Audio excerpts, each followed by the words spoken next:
The patient did very well for a full year after cytotoxic chemotherapy while on anti-interleukin 6 therapy. Unfortunately, after about 12 months of remission, the patient began to have the same symptoms as before: enlarged lymph nodes, fatigue, nausea, and also an eruption of cherry hemangiomas. So unfortunately, at this point, we considered this patient was having a relapse. The patient was treated with rituximab again. Unfortunately, it was ineffective again. So the patient was then given the same combination of cytotoxic chemotherapy, the VDT-ACE that I mentioned earlier. Again, the patient had a beautiful response.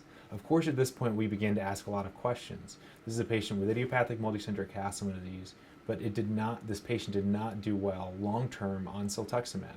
So we performed HAMA to look to see if there were any antibodies to the mouse antibodies of siltuximab. We did not find any. So at this point, we began to be concerned that maybe there is another cytokine that could be involved in driving this patient's illness other than interleukin 6. Once the patient had improved following the cytotoxic chemotherapy, we decided to keep this patient on a more intense maintenance regimen of weekly Velcade, dexamethasone, and daily thalidomide while continuing the anti-interleukin 6 therapy in hope that the combination of the four would help to keep the patient in remission. And this patient was in remission for just over a year and a half.